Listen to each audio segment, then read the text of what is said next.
नमस्कार, आप देख रहे हैं WH न्यूज जन जन की आवाज़। मैं विजय खौसे। हमारे चैनल को आपने सब्सक्राइब नहीं किया तो तुरंत करें। तो आइए सुनते हैं आज की पत्र परिषद। I have great pleasure in welcoming you to this press conference discussion on a very important subject, desirability of change of union government in 2018 और 2024। ये सौभाग्य है हम लोगों का। मैं कलकत्ते से आता हूँ और मेरे साथ दो बहुत important intellectuals, activist and journalist बैठे हैं। मेरे राइट में डॉक्टर पाठक हैं। आप कई अखबारों के इम्पोर्टेंट न्यूज़पेपर्स मध्य प्रदेश के एडिटर रहे हुए हैं और शायद ही कोई दिन होता होगा जिसमें 5-7 पैनल डिस्कशंस पर डॉक्टर पाठक अपना कंट्रीब्यूशन ना करते हो। इनका अपना भी एक चैनल है और ग्रेट इंटेलेक्चुअल। मेरे बगल में हैं डॉक्टर सुनीलम। आप भी इंटेलेक्चुअल्स हैं, पॉलिटिकल एक्टिविस्ट हैं, जर्नलिस्ट भी हैं। आपका भी एक चैनल है और 2 बार MLA रहे हुए हैं मध्य प्रदेश में और जो कॉन्स्टिट्यूएंसी इनकी है वो महाराष्ट्र से लगी हुई कॉन्स्टिट्यूएंसी मध्य प्रदेश में। ये अपने घर में रहने का सुख नहीं मिलता है इनको। इनका ट्रैवल इतना होता है कि महीने में 25-26 दिन बाहर ही बाहर रहते हैं और ही travels all over the country. शायद ही कोई प्रदेश होगा जहां ये न जाते हो और किसान आंदोलन से, जन आंदोलनों से बहुत लंबे समय से जुड़े हुए हैं और एक्टिवली जुड़े हुए हैं। I happen to enjoy his friendship for many years.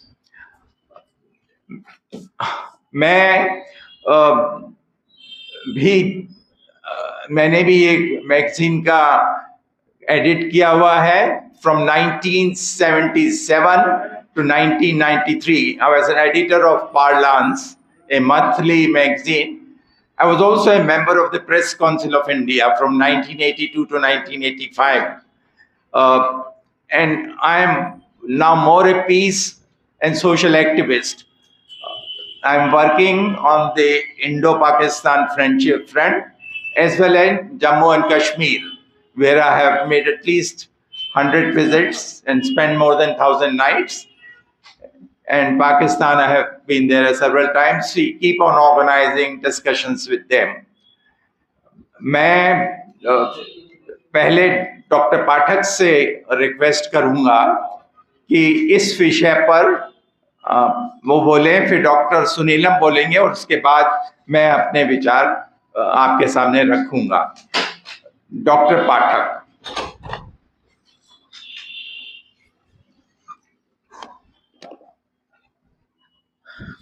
धन्यवाद ओपी शाह साहब।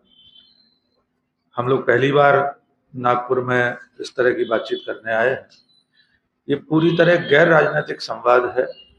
हम लोग नागरिक अधिकारों के पक्षधर हैं, सिविल सोसाइटी के हम तीनों लोग प्रतिनिधि हैं एक तरह से। ये मान लीजिए मैं पत्रकार हूँ, शाह साहब भारत पाकिस्तान में अमन के बहुत बड़े पैरोकार हैं, जैसे ट्रैक 2 डिप्लोमेसी कहते हैं। शाह साहब भारत और पाकिस्तान के रिश्ते को बेहतर बनाने के लिए लगातार पिछले कई सालों से काम कर रहे हैं। डॉक्टर सुनीलम किसान नेता हैं, बहुत बड़े एक्टिविस्ट हैं। हम लोग मूलतः आज जो बात करने जा रहे हैं वो बात भारत के लोकतंत्र और संविधान की चिंता के कारण है। जिस तरह के खतरे हमें हमारे आसपास दिखाई दे रहे हैं, दुनिया का सबसे बड़ा लोकतंत्र है भारत। हम कहते हैं लोकतंत्र की जननी है हमारा देश, और ये लोकतंत्र और संविधान हासिल करने के लिए लंबा संघर्ष किया हमारे देश ने।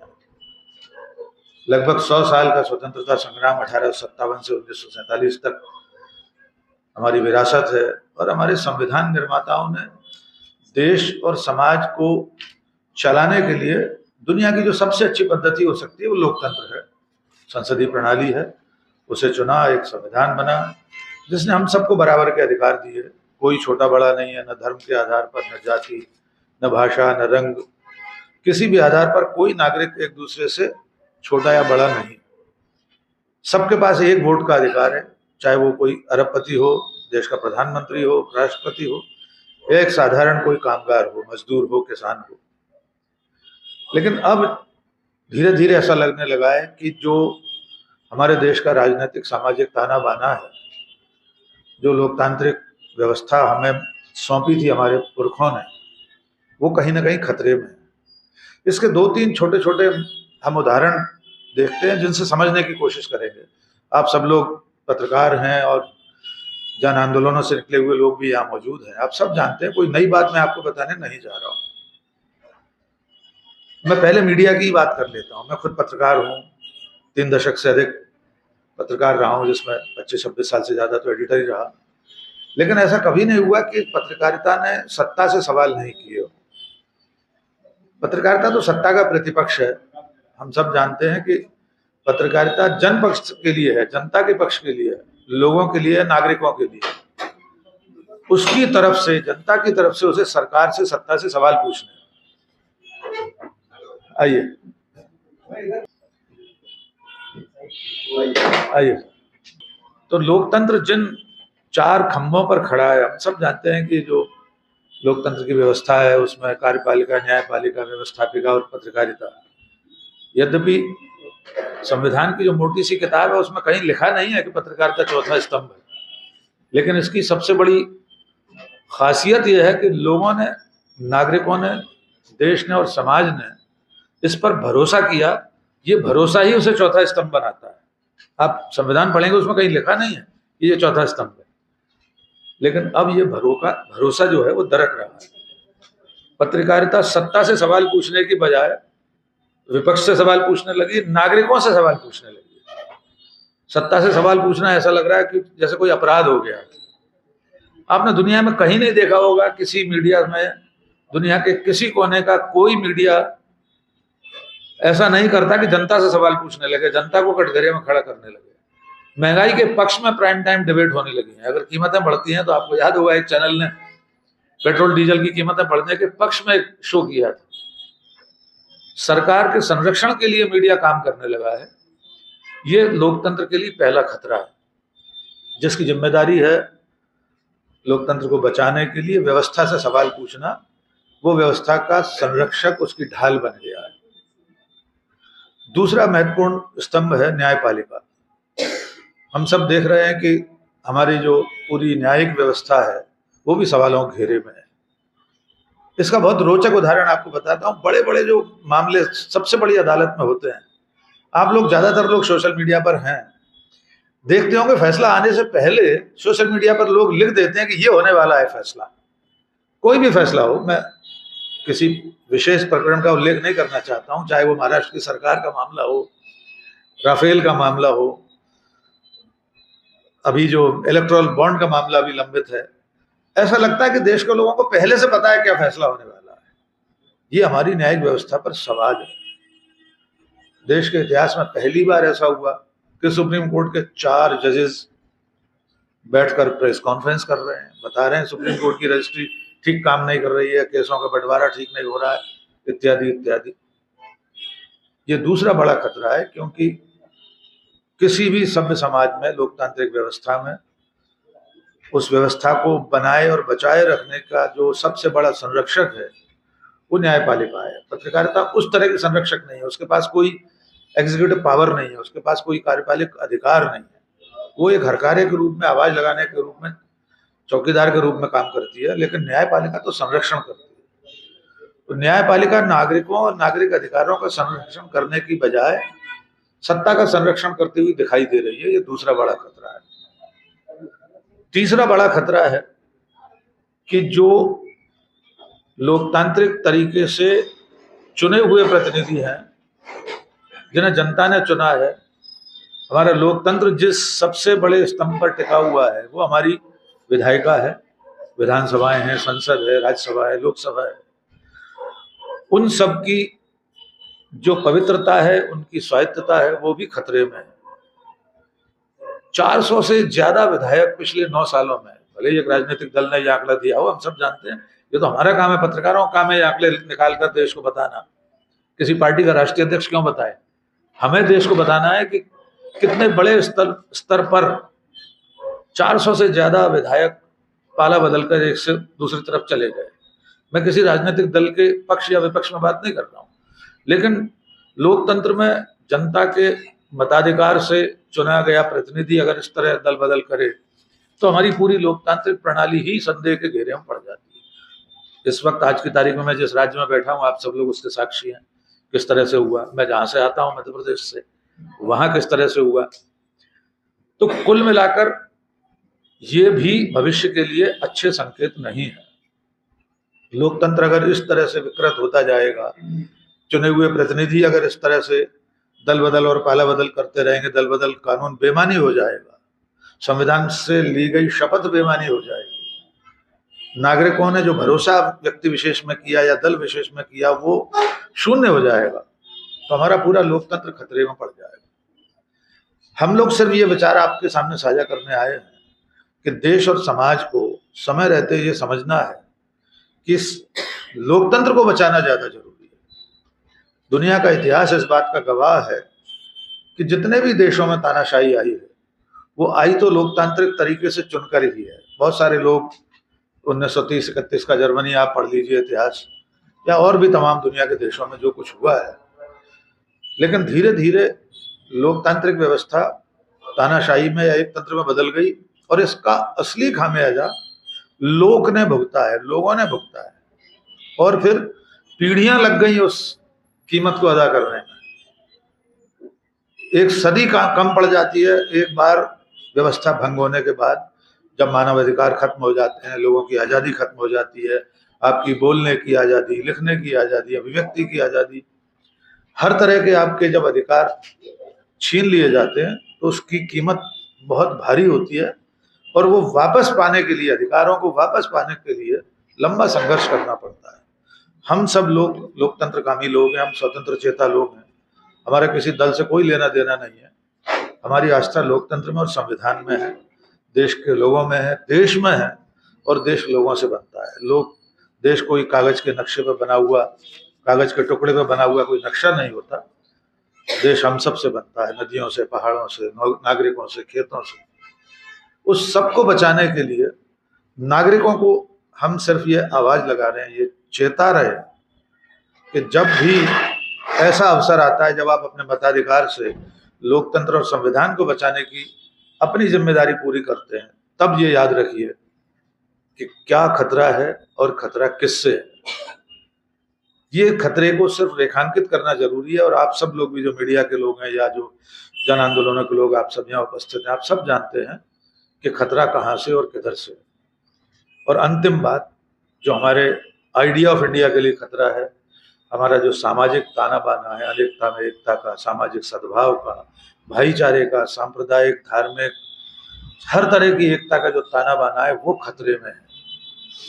आपको एक ऐसा खतरा बताया जा रहा है, एक छाया युद्ध आपके सामने खड़ा कर दिया गया है, एक ऐसा खतरा जो खतरा कहीं है ही नहीं। एक बहुसंख्यक आबादी को छोटी सी आबादी से खतरा आपके सामने बताया जा रहा है, उसके पीछे असली उद्देश्य राजनीतिक है। आपको ये समझना है खतरा उन लोगों से है जो आपको खतरा बता रहे हैं। हमारा देश सदियों से सामाजिक सद्भाव और भाईचारे की मिसाल रहा है। वही असली आइडिया ऑफ इंडिया हमारे संविधान के निर्माताओं ने संविधान बनाते समय उसमें समाहित किया है। उस भाईचारे को, उस ताने बाने को, उस फैब्रिक को बचाने की जरूरत है, और आज हम सब लोग आपसे उसी खतरे की तरफ ध्यान दिलाने के लिए आए। बहुत बहुत धन्यवाद। Thank you very much, Dr. Pathak. Welcome, Vivek.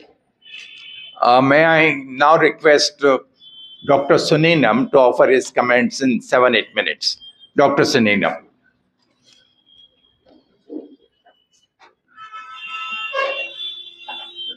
साथियों,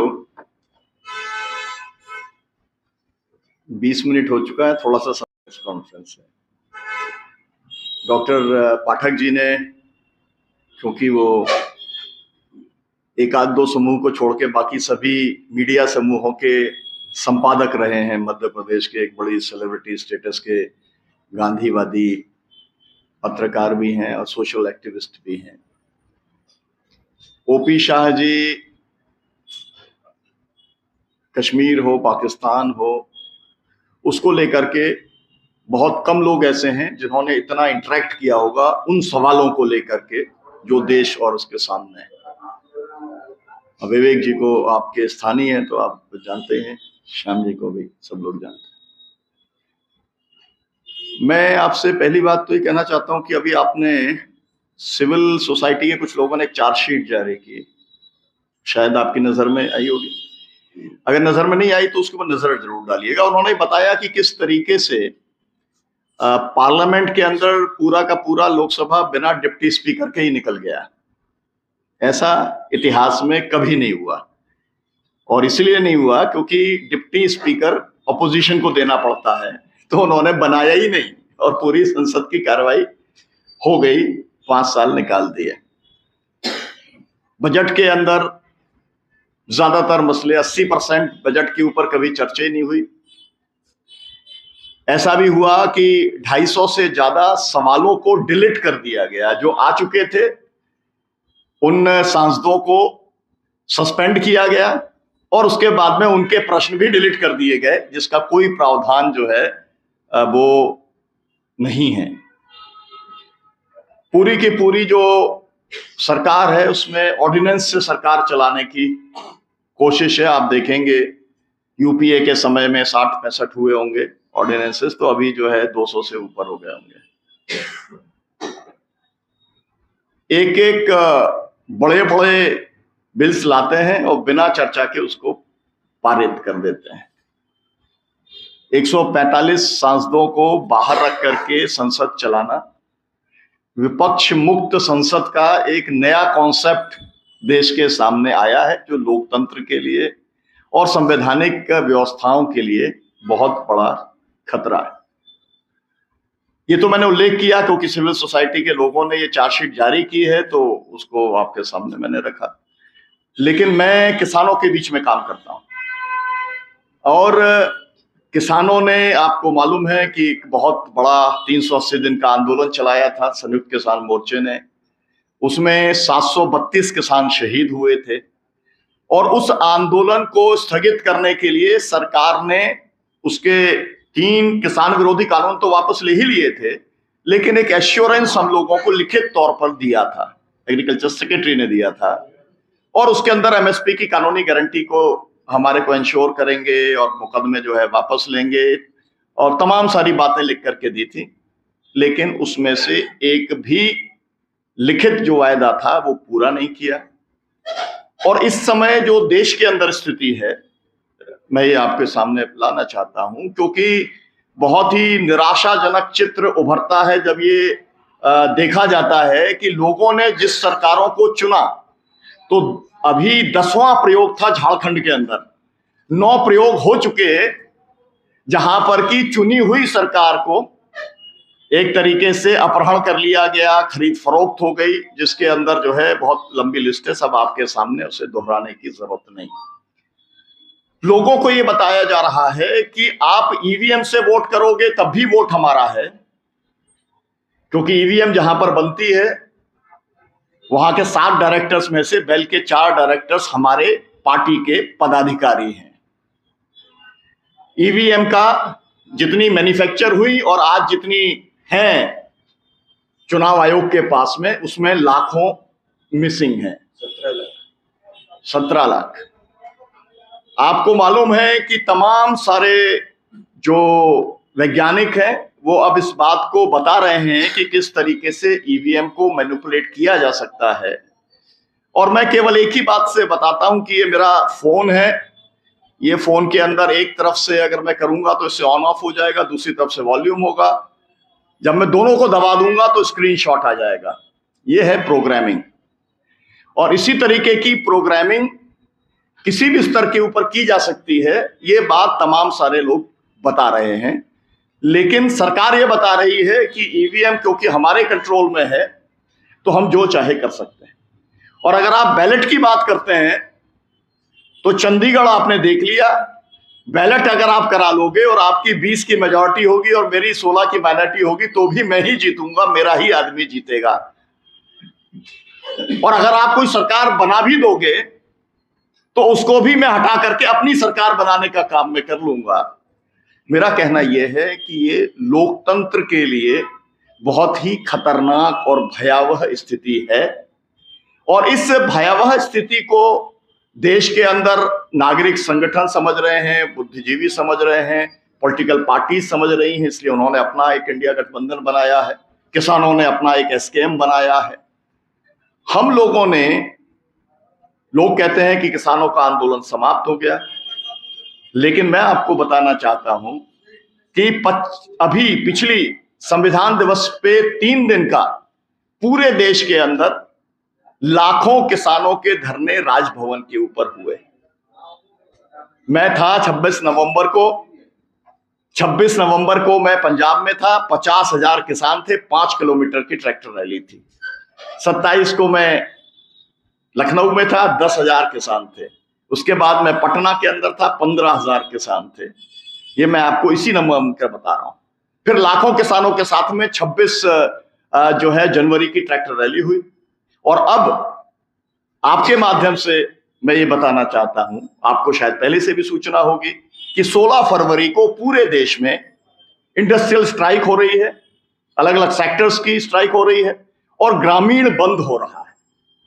और ये कम से कम, मैं अभी पंजाब होके आया हूं तो मैं कह सकता हूं कि देश के तमाम सारे इलाकों के अंदर और तमाम सारे सेक्टर्स के अंदर जो है इसका बहुत व्यापक प्रभाव पड़ने वाला है। तो किसान अपनी खेती को बचाने के लिए, अपनी जमीन को बचाने के लिए जो सरकार का प्रयास है कि वो अडानी अंबानी को जमीनें सौंपना चाहते हैं, क्योंकि वो ये समझते हैं कि सरकार ये कहती है कि किसानों को खेती की समझ नहीं है, तभी 7.5 लाख किसानों ने आत्महत्या किया है। अडानी अंबानी समझते हैं कैसे व्यापार किया जाता है और इसलिए उनको खेती दे दो, आप कॉन्ट्रैक्ट फार्मिंग कर लो, जो पैसा देंगे वो आप ले लेना। लेकिन किसान इस खतरे को समझ रहा है और वो इससे लड़ने का काम कर रहा है। किसानों के जो मुख्य सवाल हैं, एमएसपी की कानूनी गारंटी का सवाल है, कानूनी गारंटी पर खरीद का सवाल। महाराष्ट्र के लोग प्याज से समझते हैं, हम लोग सोयाबीन से समझते हैं। बगल में है आपके मुल्ताई, जहां से मैं 2 बार आमदार था, वहां पर सोयाबीन 2 साल पहले 7,000 रुपए क्विंटल था, आज की तारीख में 4,500 रुपए क्विंटल है। दुनिया में आपने कभी नहीं देखा होगा कि तनख्वाह किसी की कम हो रही हो, किसी की आमदनी कम हो रही हो, लेकिन ऐसा सभी जो है उन सभी कृषि उपज का भी है जिनको की सरकार, जिनकी एमएसपी जारी करने का काम करती है। तो एक सवाल हमारा एमएसपी की कानूनी गारंटी है, दूसरा सवाल हमारी किसानों की संपूर्ण कर्जा मुक्ति है। आप सब ये जानते हैं, बहुत बार आप लोग छापते हैं, 15 लाख करोड़ रुपया कॉरपोरेट का 2014 से अब तक माफ करने का काम मोदी सरकार ने किया। 15 लाख करोड़ में देश के सभी किसानों का कर्जा माफ हो सकता है। तो एक तरफ मुश्किल से 100 कॉरपोरेट हैं और दूसरी तरफ देश के करोड़ों किसान हैं, 65% देश की आबादी किसान है। लेकिन सरकार उनके लिए 6,000 रुपया साल, मतलब 17 रुपया दिन, और वो भी आपने देखी होगी, हिंदू की रिपोर्ट देखी होगी, द हिंदू की अंग्रेजी में, जिसने पूरे देश के अंदर नीति आयोग से उसने आंकड़ा निकाला कि 15 करोड़ किसानों के परिवार हैं, उसमें से केवल 3 करोड़ परिवार ऐसे हैं जिनको किश्तें मिली हैं। बाकी मैंने अभी पिछले 3 महीने में 300-400 गांव में गया हूं और मैंने को एक भी किसान ऐसा नहीं मिला है जिसको कि 6,000 रुपया साल, 5 साल से 30,000 रुपया उसको मिल गया। मेरा कहना यह है कि लोग लड़ रहे हैं। मेरा कहना यह है कि तमाम सारी जगह पर लोग बिक गए, लेकिन झारखंड में लोग बिक नहीं रहे हैं। और ये सब आदिवासियों के लिए सल्यूट है मेरा कि यहां पर तो बिक गए। आपके यहाँ महाराष्ट्र में लोग कहते हैं 50-50 खोखे में बिके, कितने में बिके आप लोग ज्यादा जानते होंगे, हमने सुना है, लेकिन आदिवासी नहीं बिका। बहुत सारी पार्टियों के बहुत सारे विधायक बिकने को तैयार नहीं है। लोकतंत्र को बचाने का काम देश की जनता करेगी। इंदिरा गांधी ने इमरजेंसी लगाई थी, 19 महीने पूरे ऑपोजिशन को जेल में रखा था, तब देश की जनता ने लोकतंत्र को बचाया था जेपी के नेतृत्व में।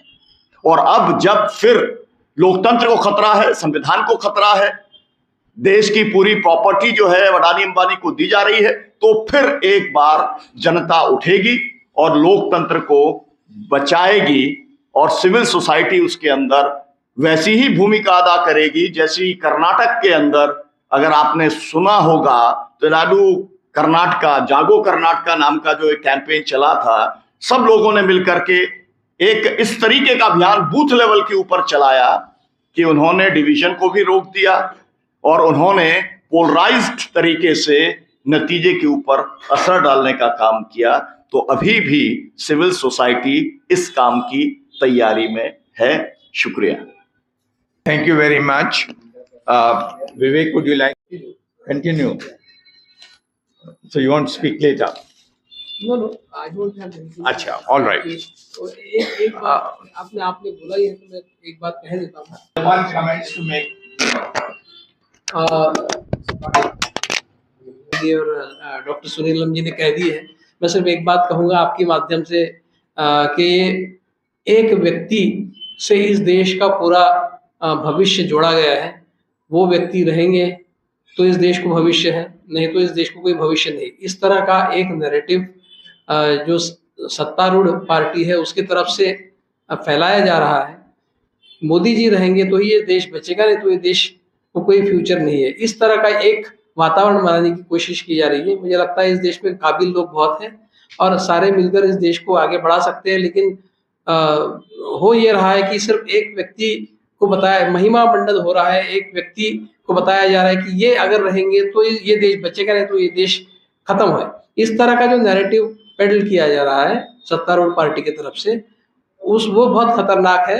उसके खिलाफ जनमत जगाने की बहुत जरूरत है। वो व्यक्ति ऐसी व्यक्ति है जो रोज अपने बारे में बात करती है, वो सिर्फ खुद के बारे में बात करती है और वो कहती है कि ये मोदी की गारंटी है, मोदी की गारंटी यानी मैं अगर ये करूंगा तो होगा, नहीं तो नहीं होगा।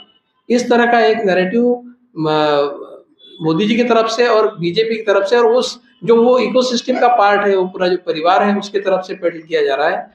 और ये बहुत खतरनाक बात है। किसी एक देश का भविष्य पूरे एक व्यक्ति के हाथ में आ जाए तो उस देश के लिए बहुत खतरनाक बात है। ये समझने की जरूरत है। यहाँ पर डेमोक्रेसी सबसे ज्यादा खतरे में है, ऐसा मुझे लगता है। एक comment in one sentence and then I. जी, मैं केवल इतना कहना चाह रहा हूं कि भारत रत्न जैसे एक महान पुरस्कार का राजनीतिक इस्तेमाल, मतलब वोट बटोरने के लिए इस्तेमाल करना बहुत दुखद है। जिनको भारत रत्न मिला है हम उनका सम्मान करते हैं, लेकिन इस तरीके का 76 साल में उपयोग हमने कभी नहीं देखा है। और इससे ये पता चलता है कि जो लोगों को लग रहा था कि राम मंदिर के माध्यम से हम इस चुनाव को क्लीन स्वीप कर देंगे, उन्हें 22 तारीख के तुरंत बाद राहुल गांधी की यात्रा के ऊपर भी एफआईआर दर्ज कराने के बाद हेमंत बिस्वा शर्मा को करनी पड़ी, फिर नीतीश को भी ब्लैकमेल करके ले जाना पड़ा, फिर झारखंड का भी ऑपरेशन करना पड़ा, फिर ज्ञानवापी का भी करना पड़ा, फिर उसके बाद में चंडीगढ़ का भी करना पड़ा, फिर भारत रत्न भी देना पड़ा, जयंत चौधरी वाला भी करना पड़ा। कितने वीक फुकेटिंग के ऊपर ये सरकार है, ये बात भी लोगों के बीच में जाना आवश्यक है। मेरे 3 साथियों से कमेंट्स सुने हैं। करीब करीब सभी विषयों पर उन्होंने प्रकाश डाला है। मैं टेलीग्राफिक लैंग्वेज में कुछ विषयों को just to attract your attention mention करना चाहूंगा। जनतंत्र में सत्ता परिवर्तन नॉर्मल चीज है और डिजायरेबल है। हर जनतंत्र की सफलता तभी होगी कि सत्ता परिवर्तन रेगुलरली वोटों के माध्यम से होता रहेगा। यूनाइटेड स्टेट्स ऑफ अमेरिका में कोई भी प्रेसिडेंट 2 टर्म से ज्यादा चुनाव नहीं लड़ सकता। उसके बाद तीसरी टर्म के लिए the president of United states can not become a candidate. ये सभी जनतंत्र के लिए आवश्यक चीज है। विवेक जी ने जिस चीज को बताया, मां भारती 140 करोड़ लोगों की है, बहुत लाल है। किसी एक व्यक्ति से इतना बड़ा देश चल नहीं सकता है और सत्ता का केंद्रीयकरण किसी एक व्यक्ति के पास हो जाए तो वो सत्ता कभी भी जनतंत्र के लिए, लोगों के लिए सुखदायी नहीं हो सकती है। इतने बड़े देश, इतनी विविधताओं का देश, हम लोग विभिन्न भाषाएं बोलते हैं, विभिन्न धर्मों को मानते हैं। इस देश को चलाने के लिए आवश्यक है गांधी जी के सर्वधर्म समभाव के हर प्राणी के द्वारा इसका पालन हो इन लेटर एंड स्पिरिट। और ये देश तभी खुशहाल हो सकता है when the secularism is followed in letter and spirit. इतने बड़े देश में कन्फ्रंटेशन से राजनीति नहीं चल सकती है। इतने बड़े देश में इतनी समस्याओं के साथ अगर तरक्की करनी है तो आवश्यकता है कंसेंसस बिल्डअप करने के लिए। तो हमको ऐसी सरकार चाहिए, ऐसा नेता चाहिए जो सबको साथ लेके चल सके। अटल बिहारी वाजपेयी जब सदन में बोलते थे तो जवाहरलाल नेहरू के लिए कितनी तारीफ उनने की है। जवाहरलाल नेहरू जिंदा नहीं थे जब अटल बिहारी वाजपेयी प्राइम मिनिस्टर थे। उनने उसके सद्भाव का, उनकी टॉलरेंट स्पिरिट का, डेमोक्रेटिक टेम्पर की चर्चा की है। और जवाहरलाल नेहरू ने यंग अटल बिहारी वाजपेयी, जो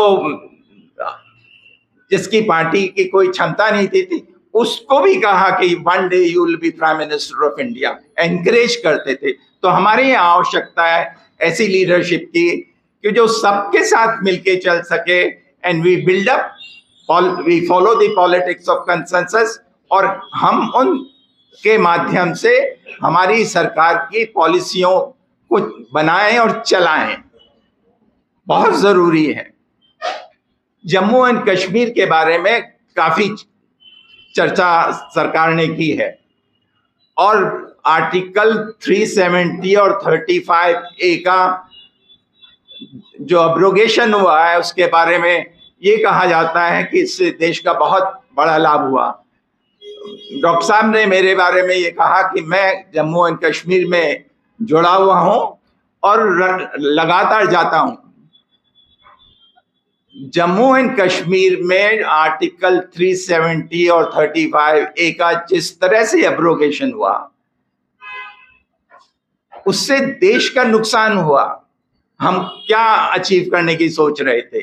हम सोच रहे थे कि कश्मीरी पंडित जितने हैं उनसे तिगने चौगने होंगे वहां, और कश्मीरी पंडित जो जम्मू में रह रहे हैं या और देश के और भागों में रह रहे हैं वो वैली में जाएंगे। 5 अगस्त 2019 के बाद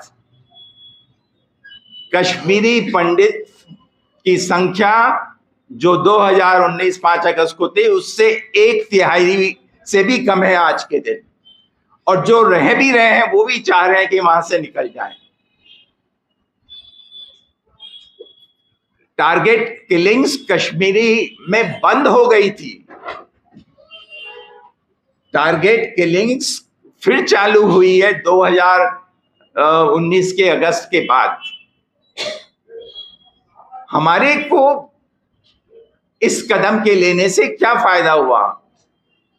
जीएसटी जो सारे देश में लागू हुआ, सबसे इंटीग्रेटिंग लॉ है, उसी तरह से जम्मू एंड कश्मीर की असेंबली में भी उसने पास किया, वहां भी जीएसटी लग रहा है। जम्मू एंड कश्मीर हिंदुस्तान का हिस्सा है 26 अक्टूबर 1947 से।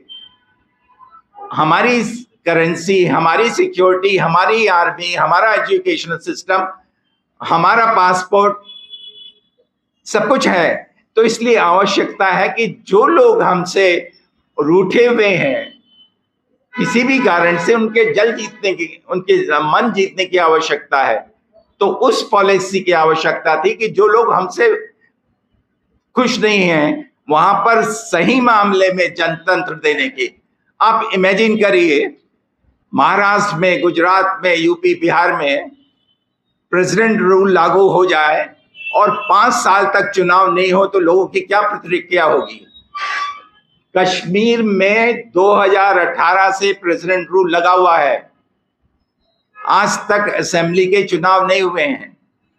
मेरे स्टेट में, पश्चिमी बंगाल में, अगर प्रेसिडेंट रूल लागू किया जाए और 6 महीने के अंदर चुनाव नहीं हो तो जो वायलेंस आपको पश्चिमी बंगाल में देखने में मिलेगी उसकी कल्पना नहीं कर सकते हैं। तो इसीलिए आवश्यकता है कि जो भारत का जनतंत्र है वो उतनी तरह से ही प्रभावशाली कश्मीर में हो, उतनी तरह से रेलिवेंट हो, और उनको साथ में लेने की आवश्यकता है, उनका मन जीतने की आवश्यकता। वो हमारे भाग हैं, technically, politically they are part of India. Everything that is there is of Indian origin. तो इसीलिए ऐसी सरकार की आवश्यकता है कि जो डायलॉग के माध्यम से, डिस्कशन के माध्यम से कश्मीरी भाइयों को पूरी मेन स्ट्रीम में लाए और हमारे पड़ोसी देशों के साथ भी संबंध ठीक करने की कोशिश करें। उससे हमारा फायदा होगा। आप इमेजिन नहीं कर सकते हैं कि जो बॉर्डर एरियाज में जम्मू और कश्मीर में रहते हैं, जम्मू में भी रात में बंकर में सोना पड़ता है, 1 दिन नहीं, 2 दिन नहीं, हफ्तों तक। तो इसीलिए आवश्यकता है कि हमारे रिलेशंस नॉर्मल हो हमारे पड़ोसियों के साथ, और वो हमारे लिए फायदे की चीज है, उनके लिए भी फायदे की चीज है, और सारे सब कॉन्टिनेंट के लिए फायदे की चीज है। इसलिए हमको आवश्यकता है ऐसी सरकार की, ऐसे जो इस सब कॉन्टिनेंट में पीस और का क्लाइमेट प्रमोट करे, साइंटिफिक एंड डेमोक्रेटिक टेम्पर जिसकी चर्चा डॉक्टर पाठक ने की, उसकी हो, और करप्शन जैसे इशू पे मीनिंगफुल और इफेक्टिव स्टेप्स ले। Corruption issue instrument of blackmailing the opponents नहीं होना चाहिए। जो सरकार हम गिरा रहे हैं अपोजिशन की, उसमें तो अपोजिशन हम ब्लैक मनी और करप्शन प्रैक्टिसेस को यूज कर रहे हैं। अगर हम एक केस में करप्टिव प्रैक्टिसेस यूज कर रहे हैं, ब्लैक मनी यूज कर रहे हैं, तो जो आदमी ये कर रहा है वो आदमी करप्शन को इफेक्टिवली कैसे रोक सकेगा? मेरा अपना आचरण जब तक साफ नहीं होगा, unless I become absolutely honest, unless I practice the total honesty, कैसे मैं honesty and corruption free administration की बात करूंगा? एक और बात, और फिर आपसे के कमेंट सुनने में इंटरेस्ट होगा, कि जो एडहॉकिज्म जिसकी चर्चा डॉक्टर सुनीनम ने की है, कि हम फैसले इंस्टीट्यूशंस के माध्यम से होनी चाहिए। इतना बड़ा देश, इतनी बड़ी सरकार किसी एक व्यक्ति के विम्स पर नहीं चल सकती है। इसको चलाने के लिए इंस्टीट्यूशंस जो बने हुए हैं, जो आपने कायदे कानून बना रखे हैं, उनका सही मामले में उपयोग हो। आप सबको वो दिन याद होगा जब प्राइम मिनिस्टर बिहार में एक मीटिंग में एड्रेस करते हुए बोल रहे हैं, आपको कितने हजार करोड़ चाहिए? 30,000, 40,000, 50,000? नहीं, मैं खुश नहीं हूं 50,000 करोड़ देके, मैं 1,20,000 करोड़ देना चाहता हूं। क्या सरकारी पैसा बिना इंस्टीट्यूशन में बात किए, बिना कमेटीज में, बिना डिस्कशन किए हुए उसका हो सकता है? ये किसी एक व्यक्ति की प्रॉपर्टी नहीं है। हमको, अगर हम इतने बड़े देश में इंस्टीट्यूशंस नहीं बिल्डअप करेंगे और रूल्स एंड रेगुलेशंस को कंप्लाई नहीं करेंगे और इंडिविजुअल ड्रीम्स एंड फैंटेसीज से काम करेंगे, तो इतना बड़ा मुल्क चलाने में बहुत मुश्किल होगी। मैं आप सबका शुक्रगुजार हूं, और आप में से किसी को भी कोई सवाल या कमेंट ऑफर करनी, you are welcome to do so. साथियों, आपके सवाल आए उससे पहले कल वागले जी पर हमले की, तो हमारा ये मंच, मैं, विवेक देशपांडे जी, डॉक्टर सुनीलम जी, ओपी शाह जी, सर, हम सब लोग इसकी निंदा करते हैं। लोकतंत्र में इस तरह की घटनाएं बहुत ज़्यादा चिंताजनक हैं। ये अभिव्यक्ति की आज़ादी पर खतरे की जो बात मैं कह रहा था अपने वक्तव्य में, उसका उदाहरण कल आपने देख लिया है। अगर आप उनकी बात से असहमत हैं, किसी की भी बात से, मेरी बात से, यहाँ मंच पर मौजूद किसी भी व्यक्ति से, निखिल वागले की बात से, तो आप उसका उत्तर अपने भाषण से दीजिए, अपने किताब लिख कर दीजिए। लेकिन किसी पर हमला करना ये हमारे सभ्य समाज के लिए चिंता की बात है और बहुत खतरनाक संकेत है ये। तो मैं इस मंच से निखिल वागले जी पर कल हुए हमले की निंदा करता हूँ। आपके सवालों का स्वागत है जी। हम सभी पत्रकार, हाँ, आपकी तरफ से, सबकी तरफ से लिया है। तो सभी की तरफ से बहुत धन्यवाद। निखिल वागले जी पे जो हमला हुआ जी, वो लोग चौथे स्तंभ पे हमला है जी, बहुत धन्यवाद। जो सत्य पत्रकार है, तो हम भी उसका निषेध करते हैं। धन्यवाद। अब हम लोगों ने जो बातचीत की उस पर सवाल आपके हों तो शायद सर से या हम में से किसी से भी। सर, कहा जा रहा है कि अभी 2019 में यदि मान लो मोदी जी चुनकर आते हैं तो 19 नहीं 24 में चुना, नहीं 24 में यदि मोदी जी चुनकर आते हैं तो 29 का चुनाव नहीं होगा। क्या इसके संदर्भ में आप क्या कहेंगे? मोदी है तो मुमकिन है, कुछ भी हो सकता है। Thank you. जब उन्होंने 25,000 करोड़ का, नहीं 25,000 करोड़ का जब सेंट्रल विस्टा बना दिया अपने खुद के बंकर के लिए, है ना, उनका अपना न्यूक्लियर फ्री एक बंकर ऐसा बन गया है उनका कि भाई दिल्ली पूरी समाप्त हो जाए लेकिन वो बचे रहेंगे। उन्होंने पूरा का पूरा हिस्ट्री को रिराइट करने के लिए सब कुछ जो है तहस नहस करने का जो पूरा एक तरीके से बीड़ा उठाया हुआ है। मुझे लगता है कि वो खतरा बहुत जेन्युइन है और एक तरीके से लोगों को इसका जवाब देना चाहिए। सर, धर्म के नाम पे जो लोकतंत्र, धर्म के नाम पे जो राजनीति चल रही है देश में और लोकतंत्र जो खतरे में आया है, क्या लगता है आपको कि अभी 2024 में मार्च अप्रैल में जो चुनाव होने वाले, क्या धर्म के नाम पे लोग मतदान करेंगे या ईवीएम पे जो उंगली उठाई जा रही है, क्या लगता है आपको? देखिए, मुझे तो मैं पहले सभी लोग बोलेंगे पहले जी। यही से रिलेटेड मेरा हाँ, अभी जो महाराष्ट्र में चल रही है, जैसा निखिल वागले पे हमला हुआ है, मुंबई में एक हुआ है, तो कई इसके मतलब धर्म की राजनीति पे जाने वाला ये देखना मराठी हिंदी के तो वेगळा म्हणजे उद्देश नाही का, म्हणजे धर्माकडे आपले जे लोकतंत्र आहे त्याच्याकडे आता जातीवर आधारित धर्मतंत्र जातीवर नाही जी। मेरा कहना यह है कि उन्होंने राम मंदिर को लेकर के 200 से 300 के ऊपर पहुंचे। राम मंदिर को लेकर के 400 साढ़े 400 वो पहुंचना चाहते हैं। पोलराइजेशन की पॉलिटिक्स ही उनको आती है, तो जिसको जो दाव चलना आता है पहलवान, वो वही दाव चलता है। लेकिन लोग जो है, मुझे लगता है कि वो हिंदुस्तान की डाइवर्सिटी ही हिंदुस्तान की यूनिटी का आधार है। भारत का संविधान जिन कॉन्स्टिट्यूशनल वैल्यूज को प्रोपोगेट करता है या स्थापित करता है, उसी से ही ये देश चल सकता है। धर्म से, किसी धर्म ग्रंथ से ये देश नहीं चल सकता। ये बात लोगों के मन में है, जिसको आइडिया ऑफ इंडिया कहा। तो इसलिए मुझे एकदम स्पष्ट दिखता है। आज भी आप देख लीजिए, टोटल नंबर ऑफ जो वोट है कितना है, आप 37% है बीजेपी का, 43% है एनडीए का। जिन लोगों ने वोट दिया था उन लोगों ने, मेजॉरिटी ने इस सरकार के खिलाफ में वोट करने का काम किया था। यह हमारा चुनाव की पद्धति है जिसके अंदर प्रोपोर्शनल रिप्रेजेंटेशन नहीं है ना। उसके चलते एक व्यक्ति हो जाता है तो सरकार बना लेता है और दिखता है कि बहुत बड़ा वो शहंशाह। दूसरा, ईवीएम को लेकर के इतनी ज्यादा जब संदेह पैदा देश में हो गया है, तो जिन लोगों ने, जिन देशों ने ईवीएम को शुरू किया था, इजाद किया था, वो जब वापस हो गए तो चुनाव आयोग को भी इसके बारे में सोचना चाहिए। और अगर वो अभी नहीं सोचते हैं तो जो 100% जो वीवीपीएटी पैट की पर्चियों की गिनती वो करानी ही चाहिए।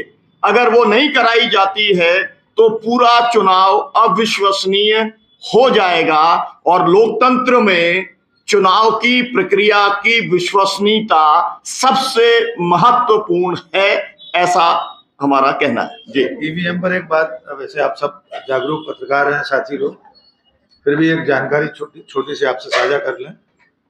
मुझे लगता है वैसे सब जानते होंगे आप, लेकिन बीच बीच में रिमाइंड कराना जरूरी है, क्योंकि जब भी ईवीएम पर सवाल उठता है तो इस वक्त जो लोग सत्ता में बैठे लोग हैं वो मखौल उड़ाते हैं ईवीएम पर सवाल उठाने वालों पर। उन्हें ये याद दिलाना जरूरी है कि 2009 में, जब 2004 और 2009 में लगातार 2 बार भारतीय जनता पार्टी चुनाव हारी, उसके बाद बीजेपी के राष्ट्रीय महासचिव जीवीएल नरसिंह राव ने एक किताब लिखी थी।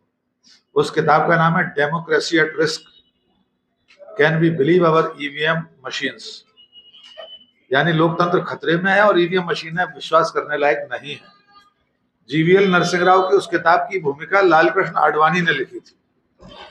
जीवीएल नरसिंह राव बीजेपी के राष्ट्रीय महासचिव किरीट सोमैया के साथ देश भर में जाते थे, लैपटॉप खोलकर बताते थे कि ईवीएम बहुत बुरी चीज है, इसको हैक किया जा सकता है, इससे चुनाव नहीं होना चाहिए। लेकिन जब 2014 में चुनाव जीत गए तब से ईवीएम उनके लिए परम पवित्र हो गई। अभी डॉक्टर साहब बता रहे थे इस मोबाइल से क्या क्या हो सकता है।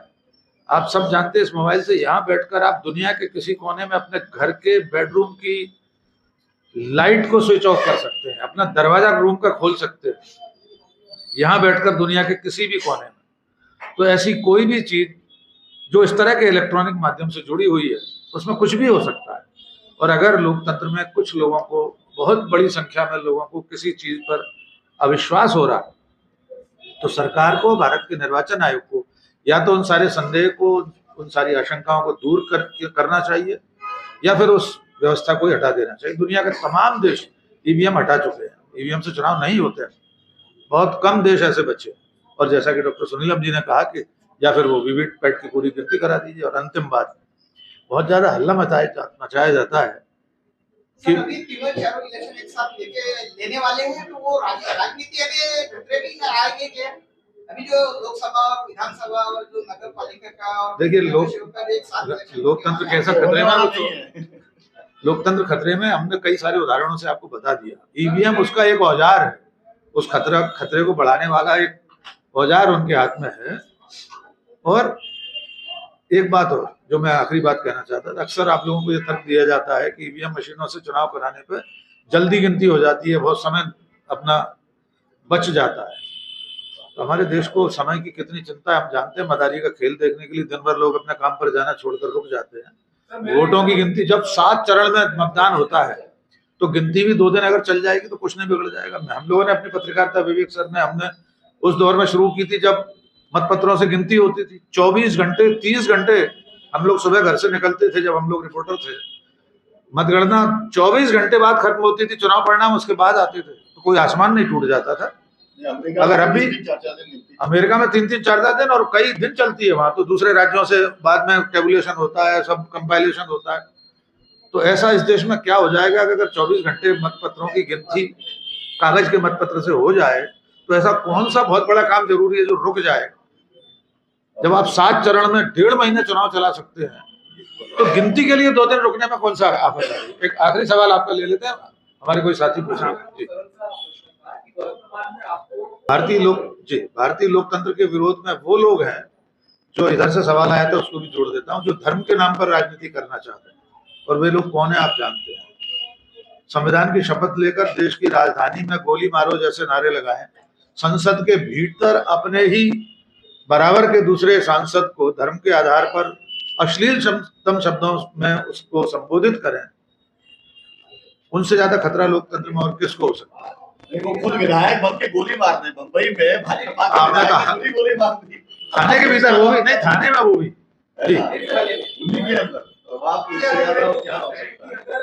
भारतीय लोकतंत्र के विरोध में अगर धर्म दिखता है वर्तमान में और वो रिलीजनाइज मेंटालिटी वाले लोग अगर केंद्र में शासन कर रहे हैं और कॉन्स्टिट्यूशनल राइट या जो भी संवैधानिक संस्था है उनका हनन कर रहे हैं या दुरुपयोग कर रहे हैं, तो आपके अनुभव को देखते हुए आप इस प्रकार का प्रचार प्रसार में कुछ साधन डेवलप करने की राह पे चले क्या पूछ रहे हैं? देखिए, समझ नहीं पाया, मैं- स्पष्ट नहीं समझ पाया। देखिए, एक तो मैं कहना चाह रहा हूँ कि रिलीजन का जो इंस्टीट्यूशन है ना, उस इंस्टीट्यूशन के बारे में हम कुछ नहीं कर रहे हैं।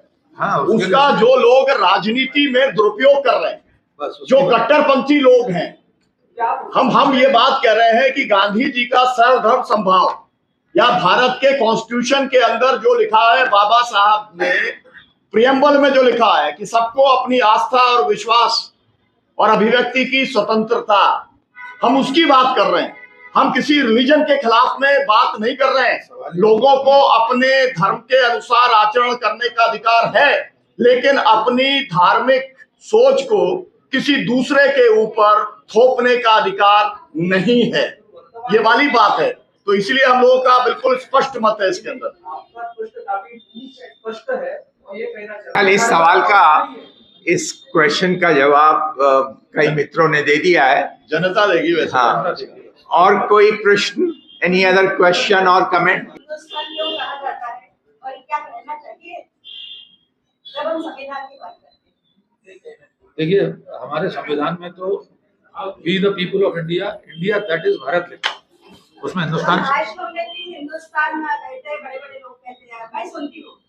तो उसमें कोई बुराई नहीं। देखिए, धर्मनिरपेक्षता की बात करते हैं, धर्म से आने वाली राजनीति से क्या क्या नुकसान होने वाली इसकी भी बात करते हैं। तो हम एक स्पेशल शब्द को ज्यादा फोकस नहीं करते हैं। उस हिंदुस्तान शब्द का अर्थ उसमें धर्म के आधार पर समाहित नहीं है मैडम।